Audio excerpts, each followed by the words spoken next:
નમસ્કાર,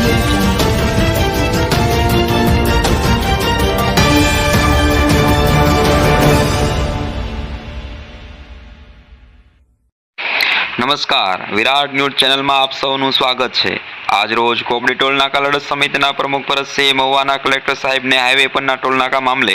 આવેદન આપવામાં આવ્યું હતું અને મોટી સંખ્યામાં લોકો એકઠા થયા હતા। ભાવનગર જિલ્લાના વાહન ધારકોને ટોલ ટેક્સમાંથી મુક્તિ અપાવી તેમજ સાથોસાથ ભાવનગર સોમનાથ હાઈવેનું કામ પૂર્ણ નહીં થતાં ટોલ ટેક્સ નિયમ વિરુદ્ધ છે અને ટોલ ઉપર ઉઘાડી લૂંટ કરવામાં આવે છે એ અંગે આવેદનપત્ર આપવામાં આવ્યું હતું। કોબડી ટોલનાકા સમિતિના પ્રમુખ ભરતસિંહ હટાવો રે હટાવો ટોલનાકા હટાવો ના નારા અને સૂત્રોચ્ચાર કરવામાં આવ્યા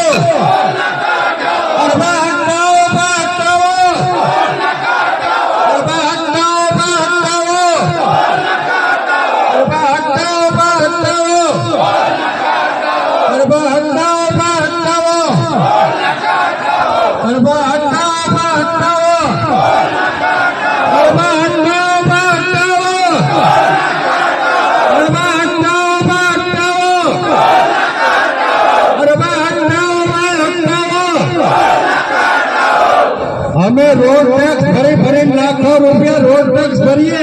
અને સરકારે અમારી ઉપર ટોલ નાકાનો ટેક્સ શા માટે નથી એટલે અમારા બધા ટેક્સ જ ભરવાના 20 મહિના બિલ ભરવાના 3 ગણા તમે લાઈટ પૂરી આપતા નથી અમારે જ્યાં હોય ને લાઈનમાં ઉભું રહેવાનું જ્યાં હોય ને અમારે લાઈનમાં ઉભું જ્યાંમાં કોઈ ધારાસભ્યનો દીકરો દીકરી એક લાઈનમાં હોય ધારાસભ્યનો દીકરો દીકરી હોય બતાવો જ્યાંમાં કઈ કલેક્ટરનો દીકરો દીકરી લાઈનમાં અમારી બેની દીકરીઓ નાની નાની દીકરીઓ અહીંયા લાઈનમાં જ્યાં માટે તમને ગાંધીનગરને દિલ્હી બેહાડ્યા જ્યાં માટે તમે 50,000 રૂપિયાનો પગાર ખાવ છો એટલે અમારી વાત તમે સમજો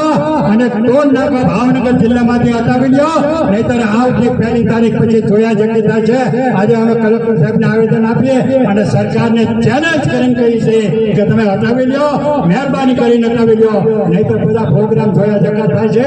અને જે કરવું પડે એ કરવામાં અમારી છૂટ છે પ્રાણ આપી દેવું બાકી અમે અમારો હક લઈ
આજ રોજ અમે આપણે જે લોંગડી મુકામે નવું ટોલ નાકું ઊભું થયું છે મસ્ત મોટી ફી ઉઘરાવે છે અહીંયા પોતાનું મનમાની કરે કોબડી છે આપણે લોંગડી છે અને બળી 3 ઠેકાણા જે આપણે ટોલ નાકા છે ભાવનગર જિલ્લાની અંદર 3 ટોલ નાકા આવેલા છે 140 જેવું મોટો ટોલ નાકો આપણે લોંગડી છે હજી 2 દિવસ પહેલાં શરૂ કરવામાં એ તો રોડનું પૂરું કામ નથી ગયું ઘણે ઠેકાણા કામ બાકી છે એમ છતાં ટોલ નાકોને શરૂ કરીને પૈસા ઉઘરાણા શરૂ કરી દીધા। અમારી લોકોને આજ એવી રજૂઆત છે કે તારીખ 1/8 સુધીમાં લોંગડી ટોલ નાકાની અંદર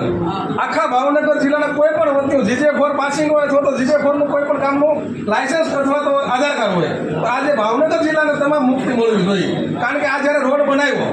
ગામડાના લોકોને આજુબાજુના ગામમાંથી ખનીજ ચોરી કરીને માટીને એવું બધું લઈ અને ગામે સહકાર આપીને તમને રોડ પૂરો કરાયો છે માત્ર શું કામ કે લોકોની સેવા માટે લોકો ઉપયોગી કરે એના માટે તો લોક ઉપયોગી માટે જે તમે પૈસા ઉઘરાવશો વ્યાજબી નથી તો અમે આપ સરકારના પ્રતિનિધિ છો સરકારના પ્રતિનિધિ કે અમારો અવાજ સરકાર સુધી પહોંચે અને અમારા લોકોને જે વાહન વ્યવહાર ભાવનગર જિલ્લા લોકોને રાહત મળે એનો ફાયદો થાય એવા માટે રજૂઆત છે। તારીખ 1/8/2024 સુધીમાં અમારો પ્રશ્ન સોલ્વ નહીં થાય તો આગામી દિવસોમાં 1/8 પછી ઉગ્રમાંથી ઉગ્ર આંદોલન કરશું સંસદ સભ્યોના ઘરનો ઘેરાવ કરશું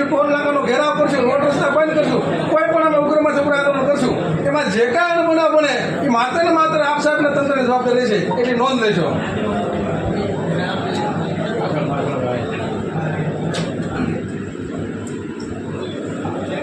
સાહેબ આ ગંભીર પ્રશ્ન છે આમાં ખાસ નોંધ લેજો. ભારત માતા કી જય.